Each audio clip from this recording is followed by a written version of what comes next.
Hello दोस्तों, unison classes में आप सभी का स्वागत है। तो चलिए स्टार्ट करते हैं आज का क्लास।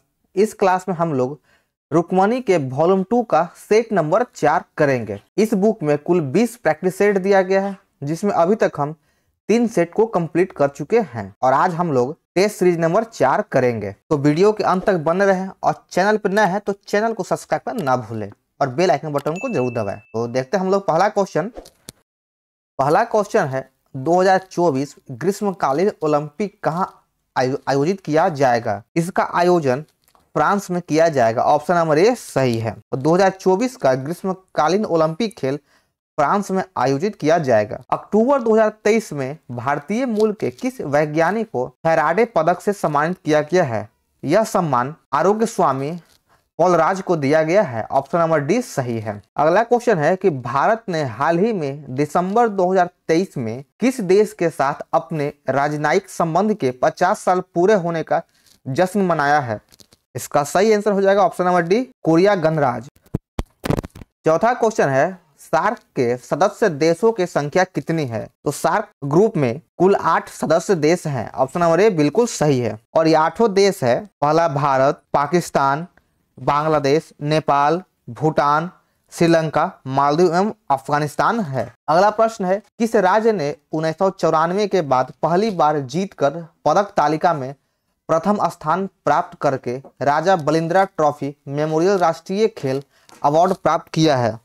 इसका सही आंसर हो जाएगा option number A, Maharashtra. Durand रेखा किन 2 देशों को विभाजित करती है। तो यह अफगानिस्तान एवं पाकिस्तान के बीच स्थित है डुरंड रेखा। अगला क्वेश्चन है फॉरबिडन सिटी कहाँ स्थित है, यह किस देश में स्थित है। तो फॉरबिडन सिटी चीन में स्थित है। ऑप्शन नंबर डी बिल्कुल सही आंसर है। त्रिवेंद्रम स्थित विक्रम साराभाई अंतरिक्ष केंद्र मुख्यतः किससे संबंधित है। 8 नंबर का सही आंसर है ऑप्शन नंबर ए, रॉकेट छोड़ने के लिए प्रणोदकों के अनुसंधान से संबंधित है। अगला क्वेश्चन देखते हैं 9 नंबर, व्यास सम्मान किस क्षेत्र में उत्कृष्ट योगदान के लिए दिया जाता है। तो व्यास सम्मान साहित्य के क्षेत्र में दिया जाता है। ऑप्शन नंबर सी सही आंसर है। मान बुकर पुरस्कार साहित्य के क्षेत्र में नोबेल पुरस्कार के बाद सबसे बड़ा पुरस्कार माना जाता है। इसकी शुरुआत कब हुआ। तो इसका शुरुआत 1969 ईस्वी में किया गया। ऑप्शन नंबर सी सही आंसर है। मान बुकर पुरस्कार की शुरुआत 1969 से किया गया है। नवंबर 2023 में जारी वैश्विक जलवायु प्रदर्शन सूचकांक में भारत का स्थान कौन से स्थान पे है। इसका स्थान 8वें रैंक पे है। ऑप्शन नंबर सी बिल्कुल सही आंसर है। जलवायु प्रदर्शन सूचकांक पे भारत का स्थान 8वें नंबर पे है। 12 नंबर क्वेश्चन है पोर्टोनोवा निम्नलिखित में से किस देश की राजधानी है। यह बेनिन की राजधानी है। ऑप्शन नंबर डी बिल्कुल सही आंसर है। भारतीय संविधान के किस अनुच्छेद में देवनागरी लिपि में लिखी जाने वाली हिंदी को अंग्रेजी के साथ आधिकारिक सरकारी भाषा माना गया है। इसका सही आंसर हो जाएगा ऑप्शन नंबर बी, 343 का अनुच्छेद। 14 नंबर क्वेश्चन है poverty of political economic house economics abundant the poor नामक पुस्तक का लेखक कौन है। इस पुस्तक के लेखक मेघनाथ देसाई हैं। ऑप्शन नंबर डी सही आंसर है। 15 नंबर में आपको मिलान करना है। एक तरफ संस्था दिया गया और दूसरी तरफ मुख्यालय दिया गया है। ICAR केंद्रीय शुष्क बागवानी संस्थान का मुख्यालय बीकानेर में है। केंद्रीय कपास अनुसंधान संस्थान का मुख्यालय नागपुर में स्थित है। राष्ट्रीय चावल अनुसंधान संस्थान का मुख्यालय कटक में है और भारतीय बागवानी अनुसंधान संस्थान का मुख्यालय बेंगलुरु में स्थित है। यह सभी आमने सामने ही सुमेलित है। तो इसका सही आंसर हो जाएगा ऑप्शन नंबर सी। आगे मैथ है तो हम लोग आगे देखते हैं अब कि आगे आपका जीके कहाँ से है। अब हम लोग 31 नंबर से देखते हैं राष्ट्रीय जनगणना में भारत डैश के भीतर समूहों की पहचान नहीं की जाती है। इसका सही आंसर है ऑप्शन नंबर ए, निजातीय समूहों की पहचान नहीं की जाती है। The roots of ancient India के लेखक कौन है। इस पुस्तक के लेखक WA फेयर सर्विसेज है। ऑप्शन नंबर सी सही आंसर है। अगला क्वेश्चन है 33 नंबर, जो यहाँ है वह अन्यत्र भी है, जो यहाँ नहीं है वह कहीं नहीं है, यह निम्न में से किस ग्रंथ में कहा गया है। तो यह वाक्य महाभारत में कहा गया है। ऑप्शन नंबर बी बिल्कुल सही आंसर है। 34 नंबर है निम्न में से किस एक्ट के द्वारा भारत के वायसराय को अध्यादेश जारी करने की शक्ति प्रदान किया गया है। तो इंडियन काउंसिल एक्ट 1861 के द्वारा भारत के वायसराय को अध्यादेश जारी करने का अधिकार दिया गया था। ऑप्शन नंबर बी बिल्कुल सही आंसर है। हिंदू पौराणिक कथा के अनुसार समुद्र मंथन हेतु किस सर्प के रस्सी के रूप में स्वयं को प्रस्तुत किया गया? तो ये वासुकी सर्प थे। ऑप्शन नंबर बी बिल्कुल सही आंसर है। ठुमरी गायिका गिरिजा देवी का संबंध किस घराने से है? तो इनका संबंध बनारस घराने से है। ऑप्शन नंबर ए सही आंसर है। राजस्थान में शरीर पर चित्र गुदवाने की प्रथा प्रचलित है। एक जनजाति में यह प्रथा अधिक लोकप्रिय है, वह कौन सी जनजाति है? तो यह प्रथा भील जनजाति में बहुत ही लोकप्रिय है। ऑप्शन नंबर बी बिल्कुल सही आंसर है। निम्नलिखित में कौन सा एक मृत ज्वालामुखी है? चारों ऑप्शन में से माउंट पोपा एक मृत ज्वालामुखी है। ऑप्शन नंबर सी बिल्कुल सही आंसर है। और बाकी ये तीनों माउंट फ्यूजियामा, माउंट एटना, स्ट्रम्बोल, ये सभी जागृत ज्वालामुखी है। माउंट पोपा आपका म्यांमार में स्थित है। माउंट पोपा म्यांमार में स्थित है। माउंट फ्यूजियामा ज्वालामुखी जापान में है। माउंट एटना ज्वालामुखी इटली में स्थित है। और स्ट्रम्बोली ज्वालामुखी सिसिली द्वीप पे स्थित है। यह सिसिली द्वीप पे स्थित है और इसे ही स्ट्रम्बोली ज्वालामुखी को ही भूमध्य सागर का प्रकाश स्तंभ कहा जाता है। चलिए आगे देखते हैं हम लोग। अगला प्रश्न, निम्नलिखित में से कौन सा आरक्षित जीव मंडल सबसे अधिक ऊंचाई पर स्थित है? इसका सही आंसर हो जाएगा ऑप्शन नंबर सी, खांगचेन दंगोजा सबसे ऊंचाई पर स्थित जीव मंडल है। किसी देश की मुद्रा के अवमूल्यन के लिए सलाह दी जाती है कि उस देश के निर्यात को सामना करना पड़ता है। तो इसका सही आंसर हो जाएगा ऑप्शन नंबर बी, विदेशी बाजार में लोचेदार मांग का। अगला प्रश्न है, राष्ट्रपति द्वारा किस अवधि के पश्चात वित्त आयोग का गठन किया जाता है? तो वित्त आयोग का गठन हर 5 वर्ष की समाप्ति पे किया जाता है। ऑप्शन नंबर बी सही आंसर है। मैं एक समाजवादी और गणतंत्रवादी हूं और मुझे राजाओं और राजकुमारियों में विश्वास नहीं है। यह वक्तव्य का संबंध किससे है? तो इसका संबंध जवाहरलाल नेहरू जी से है। ऑप्शन नंबर डी सही आंसर है। नील आयोग जिसे इंडिगो कमीशन के अध्यक्ष निम्नलिखित में से कौन थे? इसके अध्यक्ष WS सीटन कार थे। ऑप्शन नंबर डी सही आंसर है। नील आयोग के अध्यक्ष सीटन कार था। 44 में दिया गया है कि निम्नलिखित में से किसका सुमेल नहीं है, यानी कौन सा मिलान गलत है? भारतीय राष्ट्रीय कांग्रेस का स्थापना 1885 में हुआ, यह बिल्कुल सही मिलान है। बंगाल विभाजन 1905 में हुआ, यह भी सही मिलान है। पार्लियामेंट सुधार 1909 में आया, यह भी सही है। और असहयोग आंदोलन 1930 यह गलत है। असहयोग आंदोलन का शुरुआत 1920 में हुआ था और जो चौरा चौरी कांड के बाद 1922 में इसे स्थगित कर दिया गया। अगला प्रश्न है 45 नंबर। एक तरफ आपका ऋतु दिया गया और दूसरे तरफ भारतीय कैलेंडर के अनुसार महीना दिया गया, तो उसे मिलान करना है। तो इसका सही आंसर ऑप्शन नंबर सी है। बसंत ऋतु चैत बैसाख होगा, ग्रीष्म ऋतु जेठ आषाढ़ होगा और वर्षा ऋतु सावन भादो और शरद ऋतु आता है आश्विन और कार्तिक महीने में। अब हम लोग 61 नंबर से देखते हैं। भारत में दिवाला और शोधन अक्षमता संहिता 2016 के अनुसार कंपनियों को दिवाला समाधान की प्रक्रिया कितनों दिनों में पूरी करनी होगी? तो यह पूरी प्रक्रिया को पूरा करने में 180 दिन लगेगा। ऑप्शन नंबर ए सही आंसर है। भारत के उच्चतम न्यायालय के न्यायाधीश के पद पर नियुक्त किए गए जाने हेतु अर्हत होने के लिए किसी व्यक्ति को कितने समय तक उच्च न्यायालय में अधिवक्ता के रूप में सेवा प्रदान करनी चाहिए?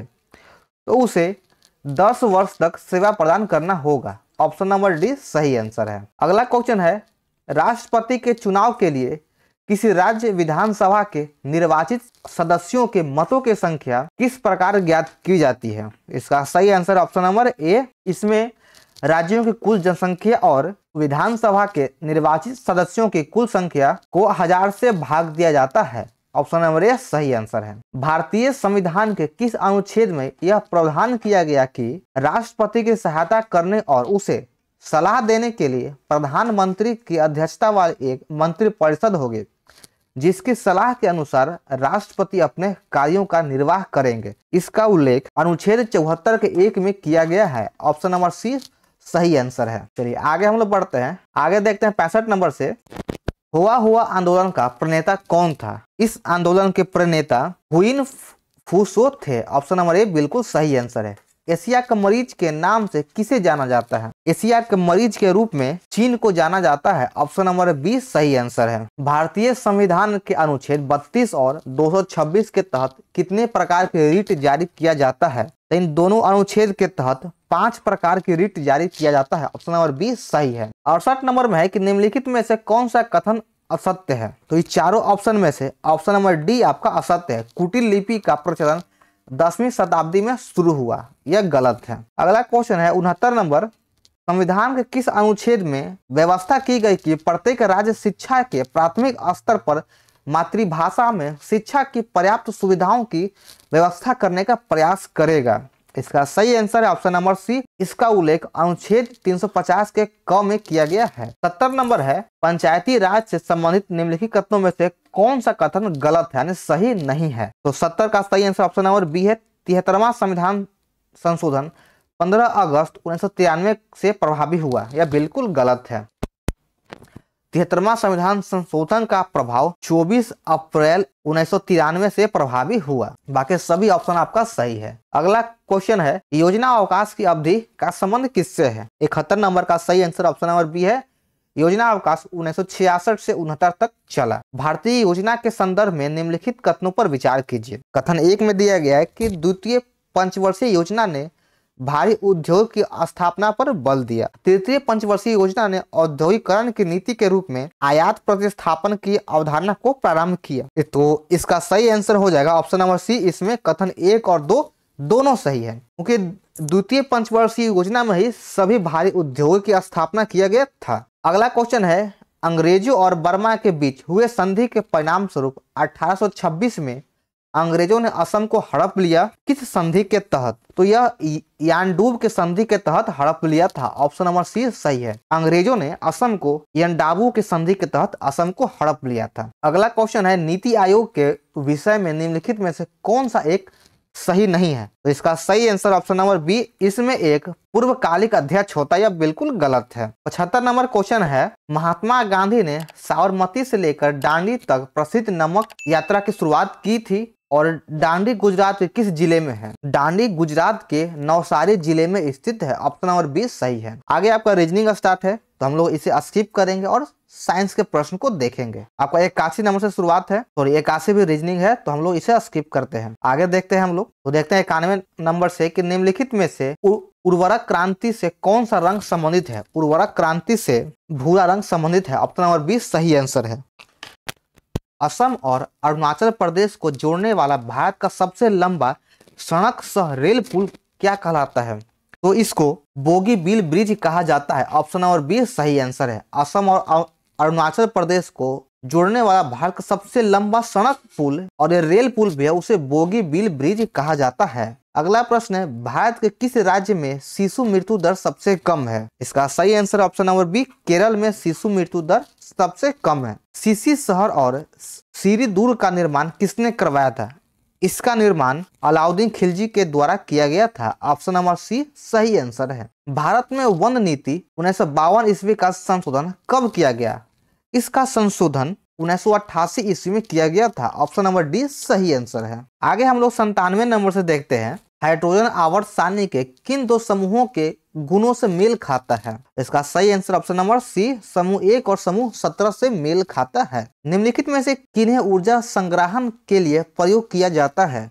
तो ऊर्जा संग्रह के लिए संधारित्र का उपयोग किया जाता है। तो इसका सही आंसर ऑप्शन नंबर ए। उस समूह की पहचान कीजिए जिसमें आने वाले पादपों की शारीरिक संरचना स्पष्ट नहीं होती है। इन पादपों को सामान्यतः शैवाल कहा जाता है और ये पौधे मुख्य रूप से जलीय होते हैं। तो इसका सही answer option number D, Thallophyta इसे कहा जाता है। एक तत्व के समस्थानिक आइसोटोप्स किसमें विभिन्न होते हैं? किसमें भिन्न होता है? इसका सही आंसर है ऑप्शन नंबर सी, न्यूट्रॉनों की संख्या में भिन्न होता है। आगे बढ़ते हम लोग देखते हैं अगला प्रश्न, मादा क्यूलेक्स मच्छर निम्नलिखित में से किस रोग की वाहक है? यह फाइलेरिया रोग का वाहक है। ऑप्शन नंबर बी सही आंसर है। 102 नंबर है, धमनियां छोटी नलियों में विभाजित होती है और ऊतकों तक पहुंचने पर वे डैश नामक अत्यंत पतली नलियों में विभाजित हो जाती है। इसका सही आंसर हो जाएगा ऑप्शन नंबर सी, केशिकाओं नामक अत्यंत पतली नालियों में विभाजित हो जाती है। 103 नंबर है, ब्लड कैंसर को आमतौर पर और किस नाम से जाना जाता है? तो इसे हम लोग आमतौर पर ल्यूकेमिया के नाम से जानते हैं। ऑप्शन नंबर 20 सही आंसर है। मानव खोपड़ी में हड्डियों की कुल संख्या कितनी है?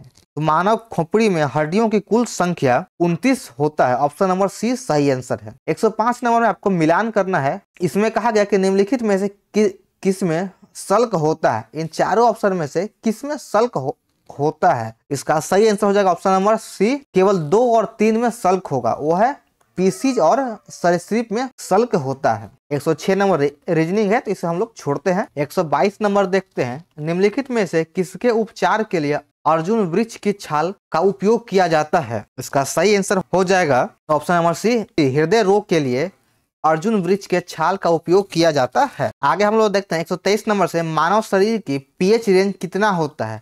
इसका पीएच रेंज 7.35 से 7.45 तक होता है। ऑप्शन नंबर डी सही आंसर है। विद्युत ऊर्जा को यांत्रिक ऊर्जा में रूपांतरित करने के लिए किस उपकरण का उपयोग किया जाता है? इसमें विद्युत मोटर का उपयोग किया जाता है। ऑप्शन नंबर डी सही है। आगे 125 नंबर है, आधुनिक आवर्त सारणी में इलेक्ट्रॉनिक विन्यास 2 और 8 युक्त तत्व को आप किस समूह में पाते हैं? इसे समूह 18 में रखा जाता है। ऑप्शन नंबर सी सही है। वर्ष 2014 में भारत को आधिकारिक तौर पर निम्नलिखित में से किस बीमारी से मुक्त घोषित किया गया? इसका सही आंसर हो जाएगा ऑप्शन नंबर ए, पोलियो मुक्त घोषित किया गया है। आगे है 127 नंबर, प्रेरित धारा उच्चतम होती है जब कंडली की गति की दिशा क्या होगी? तो इसकी दिशा चुंबकीय क्षेत्र के लंबवत होता है। तो ऑप्शन नंबर डी सही आंसर है। आगे बढ़ते हैं 128 नंबर कि निम्नलिखित में से कौन सा पशु हार्मोन है? इन चारों ऑप्शन में से इंसुलिन एक पशु हार्मोन है। ऑप्शन डी सही है। रिकॉम्बिनेट डीएनए टेक्नोलॉजी के विकास के पश्चात ही यह तकनीक संभव हुआ। तो इसका सही आंसर हो जाएगा ऑप्शन नंबर ए, डीएनए अंगुली मुद्रण। अगला क्वेश्चन है कि जीमेल में जब आप कोई मेल प्राप्त करते हैं और उसी मेल के जवाब में और केवल मूल प्रेस को मेल भेजना चाहता है, तो आप किसका उपयोग करेंगे? तो आप लोग रिप्लाई का उपयोग करेंगे। ऑप्शन नंबर ए सही है। ये तो आपको सभी को पता होगा क्योंकि आप लोग मेल करते होंगे।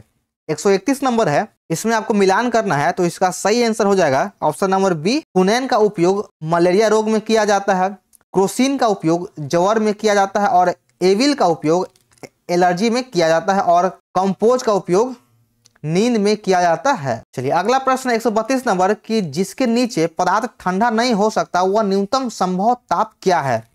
इसका सही आंसर हो जाएगा option number C, -273.15 degree centigrade. Option number C सही आंसर है। द्विधारी संख्या 11 निरूपित करता है किसको? यह 7 संख्याओं को निरूपित करता है। ऑप्शन नंबर सी सही आंसर है। बुलेट प्रूफ जैकेट के निर्माण में किस बहुलक पदार्थ का उपयोग किया जाता है?